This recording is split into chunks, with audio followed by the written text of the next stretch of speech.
Assalamualaikum warahmatullahi wabarakatuh.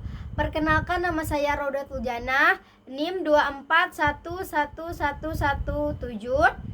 kelas 3 PAI, program studi pendidikan agama Islam. Saya akan menyelesaikan tugas UAS dari mata kuliah tafsir pendidikan. Saya akan menjawab pertanyaan dari nomor 1, yang mana pertanyaannya, jelaskan konsep tarbiyah, taklim, tadris, dan ta'dib. Nah, jawabannya, konsep tarbiyah pada dasarnya, tarbiyah berarti mengasuh, menanggung, memberi makan, mengembangkan, memelihara, menjadikan, bertambah dalam pertumbuhan, membesarkan, memproduksi hasil-hasil yang sudah matang, dan menjinakkan. Yang mana ayat yang terkandung dalam konsep tarbiyah itu ada pada surah Al-Isra ayat 24 yang berbunyi, A'udzubillahi minasyaitonirrajim, Bismillahirrahmanirrahim, wa fid lahuma janahadzala minar rahmati wa qalu rabbirhamhuma kama rabbayani shaghira, yang artinya, rendahkanlah dirimu terhadap keduanya dengan penuh kasih sayang dan ucapkanlah, wahai Tuhanku, sayangilah keduanya sebagaimana mereka berdua menyayangiku ketika mendidik aku pada waktu kecil. Konsep yang kedua yaitu konsep taklim. Konsep taklim adalah makna kata alama sebagai akar kata taklim dalam surah Al-Baqarah ayat 31 adalah berarti memberitahu atau memberi pengetahuan dan tidak mengandung arti pembinaan kepribadian. Pertanyaan tersebut diungkapkan berdasarkan pemahaman terhadap terkaitan dengan surah Al-Baqarah ayat 31. Ayat Al-Baqarah 31 yang berbunyi, A'udzubillahi minasyaitonirrajim, Bismillahirrahmanirrahim, wa 'alama adama as-samaa'a kullaha thumma ardahum 'ala malaikati faqala annib'uni bi asma'i haula'i in kuntum shadiqin, yang artinya, dan dia mengajarkan kepada Adam nama-nama benda seluruhnya, kemudian mengemukakan kepada para malaikat lalu berfirman, sebutlah kepadaku nama sebuah benda ini jika kamu yang benar. Konsep tadris dari kata ad-durus, artinya pengajaran, adalah upaya menyiapkan murid agar dapat membaca, mempelajari, dan mengkaji sendiri, yang dilakukan dengan cara mudaris, membacakan, menyebutkan berulang-ulang dan bergiliran, menjelaskan, mengungkapkan, dan mendiskusikan makna yang terkandung di dalamnya. Mudaris mengetahui, mengingat, memahami, serta mengamalkannya dalam kehidupan sehari-hari dengan tujuan mencari ridho Allah. Sebagaimana dalam Al-Quran surah Al-An'am ayat 105 yang berbunyi, wa kadzalika nasarafa yati waliyaqalu darasta walinab yatahu liqaumi ya'lamun, yang artinya, dan demikianlah kamu mengulang-ulang tanda-tanda kebesaran kami agar mereka berkata, engkau telah mempelajari ayat-ayat itu, dan agar kami menjelaskannya. Yang terakhir yaitu konsep ta'dib. Ta'dib berasal dari kata adaba yu'addibu atau ta'dib, yang artinya mendidik. Maka dalam hal ini, istilah dari ta'dib dengan aturan pendidikan berfungsi agar menciptakan makhluk hidup yang berakhlak untuk dapat memandang semua fenomena melalui teropong dan dapat menyatukan ilmu pengetahuan. Arti dari surah Al-Hujurat ayat 11, wahai orang-orang yang beriman, janganlah suatu kaum mengolok-olok kaum yang lain, karena boleh jadi mereka yang diperolok-olok lebih baik dari mereka yang mengolok-olok. Nah, dan jangan pula perempuan mengolok-olokkan perempuan lain, karena boleh jadi perempuan yang diolok-olokkan lebih dari perempuan yang mengolok-olok. Dan janganlah kamu saling mencela satu sama lain, dan janganlah saling memanggil dengan gelar-gelar yang buruk. Seburuk-buruk panggilan adalah panggilan yang buruk atau fasik setelah beriman. Dan barang siapa tidak bertobat, maka mereka itulah orang-orang yang zalim. Dan arti dari surah Al-Hujurat ayat 12, wahai orang-orang yang beriman, jauhilah banyak dari prasangka. Sesungguhnya sebagian prasangka itu dosa. Dan janganlah kamu mencari-cari kesalahan orang lain, dan janganlah ada di antara kamu yang mengunjing sebagian yang lain. Apakah ada di antara kamu yang suka memakan daging saudaranya yang sudah mati? Tentu kamu merasa jijik, dan bertakwalah kepada Allah, sungguh Allah Maha Penerima Tobat, Maha Penyayang. Soal yang kedua yaitu jelaskan konsep ayat Al-Quran terkait motivasi belajar dan mengajar. Jawaban nomor 2-nya yaitu pengertian motivasi. Motivasi secara umum dapat didefinisikan sebagai dorongan yang timbul pada diri seseorang, baik secara sadar maupun tidak sadar, untuk melakukan suatu tindakan dengan tujuan tertentu. Ayat yang terkandung di dalam motivasi belajar yaitu Al-Mujadalah ayat 11 yang berbunyi, ya ayyuhalladzina amanu idza qila lakum tafassahu fil majalis fafsahu binafsihillahu lakum wa idza qila lahu sururu fansururu yarfa'illahu alladzina amanu minkum walladzina utul ilma darajat wallahu bima ta'maluna khabir. Yang artinya, wahai orang-orang yang beriman, apabila dikatakan kepadamu, berilah kelapangan di dalam majelis-majelis, lapangkanlah, niscaya Allah akan memberi kelapangan untukmu. Apabila dikatakan berdirilah, kamu berdirilah. Allah niscaya akan mengangkat derajat orang-orang yang beriman di antaramu dan orang-orang yang diberi ilmu beberapa derajat. Allah Maha teliti terhadap apa yang kamu kerjakan. Surah Al-Mujadalah ayat 11. Ayat yang selanjutnya yaitu surah Al-Imran ayat 73. Man kana libasarin iyutihullahul kitaba wal hukmata wal wan nubuta thumma yaqulu linnasi kunu ibadal li min dunillahi walakin kunu rabbani bima kuntum ta'lamunal kitaba wa bima kuntum tadrusun. Yang artinya,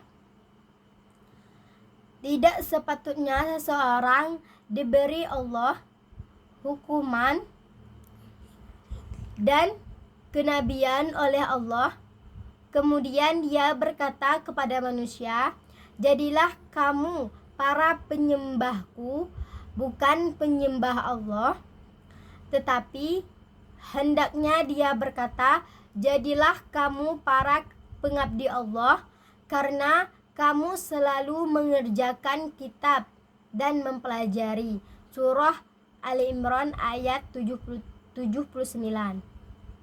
surah yang terakhir yaitu surah Al-An'am ayat 160 yang berbunyi man jaa bil hasanati qalahu asyra amthaliha wa man jaa bis sayyiati qala yujaza illa mi'alaha wa hum la yutlamun, yang artinya siapa yang berbuat kebaikan dia akan mendapat balasan 10 kali lipatnya. Siapa yang berbuat keburukan dia tidak akan diberi balasan melainkan yang seimbang dengannya. Mereka sedikit pun tidak dizolimi atau dirugikan. Surah Al-An'am ayat 160. Soal nomor 3 yaitu jelaskan model-model pendidikan dalam Al-Quran, sertakan ayat terkait dan penjelasannya. Model pendidikan dalam Al-Quran yang pertama yaitu model hikmah dan mau'izah dalam surah An-Nahl ayat 125. Turun dalam konteks dakwah Nabi Muhammad SAW di Mekah, di mana umat Islam menghadapi tantangan dari kaum Quraisy yang menentang ajaran Islam. Sedangkan mau'izah adalah nasihat yang baik, lembut, dan penuh kasih sayang. Model yang kedua yaitu keteladanan dan kesabaran dalam surah Al-Kahfi ayat 66 sampai 70 dan surah Al-Ahzab ayat 21. Dakwah dan pendidikan Islam, keteladanan atau uswah dan kesabaran sabar merupakan dua nilai utama yang tidak hanya diperintahkan secara normatif tetapi juga dicontohkan melalui kisah para nabi dan orang-orang soleh. Selanjutnya yaitu model dialog atau musyawarah dan panggilan terbaik, surah Al-Hud ayat 42 sampai 43, surah Al-Toha 44 dan Maryam 42 sampai 43. Model pendidikan dalam Al-Quran disampaikan melalui perintah dan larangan, tapi juga melalui dialog, musyawarah, dan cara panggilan yang lembut. Beberapa ayat yang menunjukkan metode pendidikan ini dapat dalam surah Al-Hud ayat 42 sampai 43, surah At-Taha ayat 44, surah Maryam ayat 42 sampai 43. Model pendidikan dalam Al-Quran selanjutnya yaitu model tarhib dan tarhib dalam surah Al-Imran ayat 133 dan Al-Ghasyiyah ayat 23 sampai 24, yang artinya, dan bersegeralah kamu kepada ampunan dari Tuhanmu dan kepada surga yang luas langit dan bumi yang disediakan bagi orang-orang yang bertakwa. Dalam konteks ini, ayat tersebut menggambarkan targhib, yaitu dorongan yang kuat bagi umat manusia untuk segera melakukan amal kebaikan, khususnya dalam hal taubat dan ketakwaan. Selanjutnya yaitu tafsir tarhib atau peringatan dalam surah Al-Ghasyiyah ayat 24 sampai 23 sampai 24, yang artinya, akan tetapi barang siapa yang berpaling dan kafir, maka Allah akan mengazabkan dengan azab yang sangat besar. Dalam konteks ini, ayat ini dengan jelas menggambarkan tarhib, yaitu ancaman dari Allah bagi mereka yang menolak kebenaran. Dalam tafsir Allah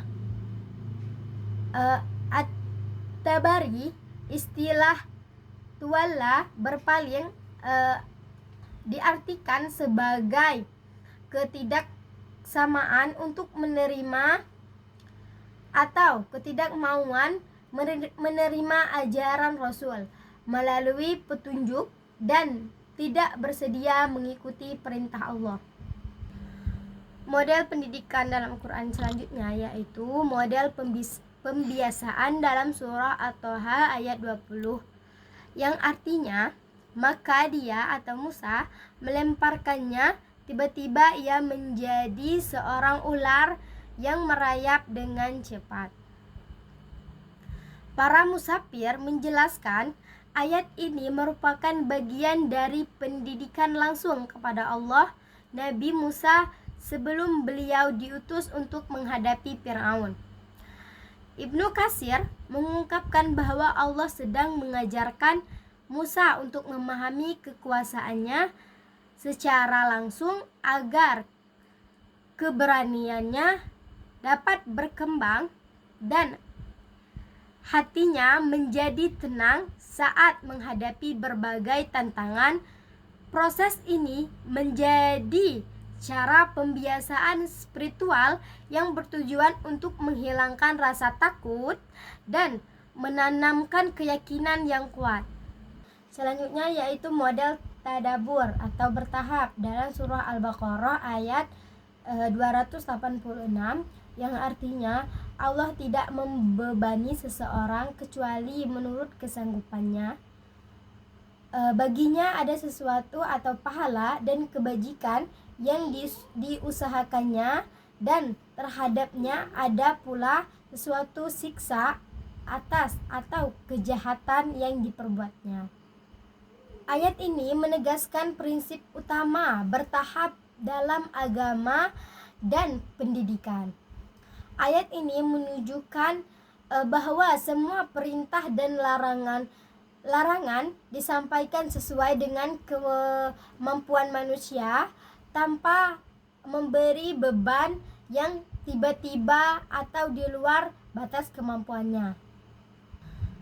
Model selanjutnya yaitu model tadabur surah Al-Imran ayat 190 sampai 191, yang artinya sesungguhnya dalam penciptaan langit dan bumi serta pergantian malam dan siang terhadap tanda-tanda kebesaran Allah bagi orang yang berakal, yaitu orang-orang yang mengingat Allah sambil berdiri, duduk, atau dalam keadaan berbaring, dan memikirkan tentang penciptaan langit dan bumi seraya berkata, "Ya Tuhan kami, tidaklah Engkau menciptakan semua ini sia-sia."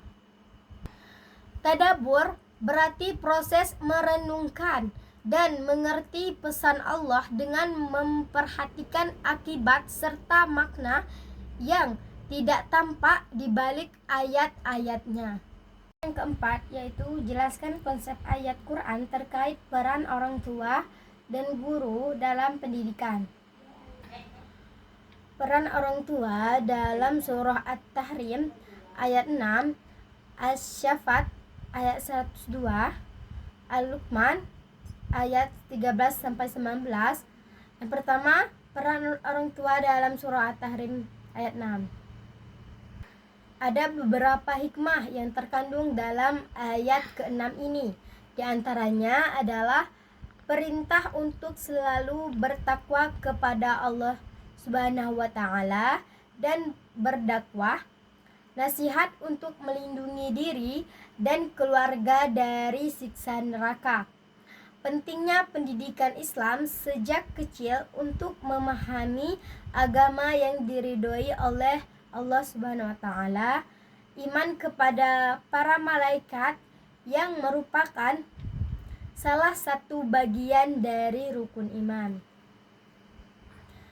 Peran orang tua dalam surah As-Saffat ayat 102, yang artinya maka tatkala anak itu sampai pada umur sanggup berusaha bersama-sama Ibrahim. Ibrahim berkata, "Hai anakku, sesungguhnya aku melihat dalam mimpi bahwa aku menyembelihmu. Maka pikirkanlah apa pendapatmu." Ia menjawab, "Hai bapakku, kerjakanlah apa yang diperintahkan kepadamu. Insya Allah kamu akan mendapatku termasuk orang-orang yang sabar." Peran orang tua dalam surah Al-Luqman ayat 13-19. Ajaran utama dalam surah Al-Luqman ayat 13-19. Yang pertama, pentingnya tauhid. Ayat-ayat ini sangat menekankan larangan mempersekutukan Allah atau syirik dan pentingnya menegaskannya sebagai penciptaan dan pengaturan alam semesta. Yang kedua, kewajiban berbakti kepada orang tua. Terdapat perintah tegas untuk berbakti kepada kedua orang tua, terutama ibu, sebagai bentuk syukur kepada Allah dan kepada mereka. Yang ketiga yaitu merasa diawasi Allah. Ayat-ayat ini menanamkan kesabaran bahwa Allah Maha mengetahui segala perbuatan, sekecil apapun, dimanapun itu dilakukan. Menegakkan sholat dan berdakwah. Perintah mendirikan sholat ditekankan sebagai ibadah utama, diikuti dengan anjuran untuk menyeru kepada kebaikan atau amal ma'ruf dan mencegah kemungkaran, nahi munkar, serta bersabar dalam menghadapinya. Selanjutnya yaitu larangan sombong dan angkuh. Ayat-ayat ini melarang sikap sombong dan angkuh dalam berinteraksi dengan sesama manusia dan dalam berperilaku. Yang terakhir yaitu anjuran hidup sederhana dan berbicara sopan. Terdapat nasihat untuk bersikap moderat dan sederhana serta berbicara dengan suara yang lembut dan sopan. Selanjutnya yaitu peran guru dalam surah Al-Jumu'ah ayat 2 dan Al-Kahfi ayat 66-70. Pertama, peran guru dalam surah Al-Jumu'ah ayat 2. Ayat di atas berisi 3 pilar pendidikan. Yang pertama, tilawah, membacakan ayat-ayat Allah. Guru bertugas memperkenalkan wahyu Allah. Ini berhubungan dengan transfer ilmu dalam pendidikan modern. Peran ini identik dengan fungsi mengajar. Yang kedua, takizah atau mensucikan jiwa. Guru tidak hanya menyampaikan ilmu, tetapi mendidik akhlak dan perilaku. Takizah adalah proses pembentukan karakter building. Guru harus membimbing peserta didik untuk menjadi manusia yang berakhlak mulia. Yang terakhir yaitu taklim al-kitab wal al-hikmah, mengajarkan kitab dan hikmah. Kitab mencangkup ilmu yang bersifat tekstual dan normatif. Hikmah adalah kemampuan memahami makna, kebijaksanaan, dan penerapan ilmu. Guru berperan mengembangkan penalaran, logika, kebijaksanaan, dan pemahaman mendalam. Makna pendidikan dari ayat ini, yang pertama, pendidikan Islam bersifat holistik. Yang kedua, peran guru tidak hanya terbatas pada pengajaran materi, tetapi juga pembentukan karakter dan akhlak. Selanjutnya yaitu peran guru dalam surah Al-Kahfi ayat 66-70. Nah, makna ayat di atas tadi, guru mengingatkan batasan dan menguji komitmen murid dalam ayat Al-Kahfi 67-68. Khidir berkata bahwa Musa tidak akan sanggup bersabar. Ini menunjukkan guru memahami kemampuan murid. Guru memberikan peringatan agar murid siap secara mental. Pendidikan memerlukan kesabaran dan komitmen. Komitmen murid kepada guru ayat 69. Musa berjanji untuk bersabar dan bersabar dan penuh. Maknanya, murid harus memiliki komitmen dalam belajar. Kepatuhan dan kesabaran adalah sebagian dari adab belajar. Guru membuat aturan belajar. Ayat 70. Khiyar memberikan syarat. Jika kau mengikutiku, janganlah bertanya sebelum aku menjelaskan. Artinya, guru berhak menetapkan metode atau aturan belajar. Murid harus mengikuti bimbingan guru untuk memperoleh manfaat. Peran guru dalam perspektif Al-Quran. Yang pertama, guru sebagai pentransfer ilmu dan pemberi pemahaman. Yang kedua, guru sebagai pembina akhlak, murabi. Yang ketiga, guru sebagai teladan atau uswah. Yang keempat, guru sebagai pemberi hikmah dan pembimbing. Yang kelima, guru sebagai pembimbing proses belajar. Selanjutnya yaitu soal nomor 5. Jelaskan konsep pendidikan era globalisasi dalam pandangan Al-Quran terkait pendidikan karakter dan pencegahan dekadensi moral. Dalam pandangan Al-Quran, pendidikan di era globalisasi harus berorientasi pada pembentukan karakter dan penguatan akhlak. Globalisasi tidak boleh dihadapi dengan penolakan total, tapi juga dengan filter nilai Qur'ani agar kemajuan teknologi dan ilmu pendidikan dalam Islam berperan strategis. Sebagai pendidikan Islam berperan strategis sebagai benteng sekaligus solusi dalam membangun generasi yang berilmu, beriman, dan berakhlak mulia. Soal yang terakhir yaitu nomor 6. Apa yang Anda pahami terkait tafsir pendidikan di era digital? Jelaskan. Menurut saya, tafsir pendidikan di era digital adalah upaya memahami dan memaknai ulang pendidikan agar selaras dengan perkembangan teknologi tanpa kehilangan orientasi nilai dan kemanusiaan. Pendidikan tidak hanya mengajarkan bagaimana menggunakan teknologi, tetapi mengapa dan untuk apa teknologi digunakan. Dengan tafsir yang tepat, pendidikan digital menjadi sarana pembebasan, pencegahan, dan pembentukan karakter, bukan sekedar adaptasi teknologis.